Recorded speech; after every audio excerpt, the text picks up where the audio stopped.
Interdit bancaire, incident de paiement, comment ça marche?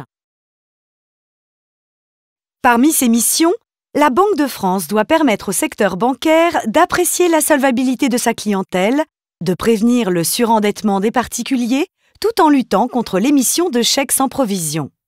Pour cela, elle gère différents fichiers d'incidents de paiement.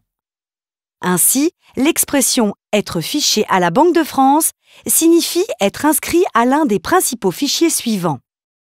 Le fichier central des chèques, FCC, qui recense surtout des incidents liés aux chèques.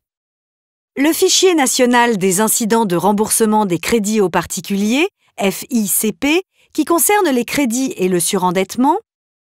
Le fichier national des chèques irréguliers, FNCI, qui centralise les références bancaires des comptes interdits d'émettre des chèques, les chèques déclarés en opposition pour perte ou vol, émis sur des comptes clos et les faux chèques. Prenons l'exemple de M. Martin qui se voit refuser un chèque au supermarché. Il se rend à un guichet de la Banque de France pour exercer son droit d'accès et connaître sa situation. L'agent l'informe que ses coordonnées bancaires sont inscrites dans le FCC et le FNCI, car il a émis un chèque impayé pour défaut de provision et qu'il est interdit bancaire. Cette interdiction concerne tous les chèques des comptes de M. Martin. L'agent lui indique l'établissement à l'origine de l'inscription, le nombre et le montant des chèques impayés.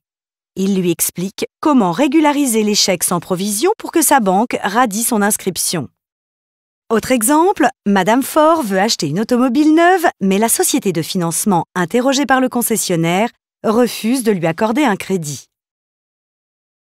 Au guichet, un agent l'informe qu'elle est inscrite au FICP suite à un incident de remboursement sur un de ses crédits et lui indique l'établissement de crédit à l'origine de son inscription, le type de prêt, mais pas le montant.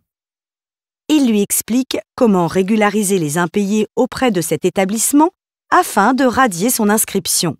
Elle peut également avoir déposé un dossier de surendettement qui peut être en cours de traitement.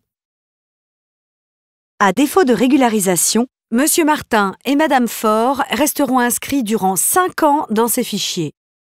Suite à un incident de paiement, n'attendez pas. Renseignez-vous pour régulariser au plus vite votre situation.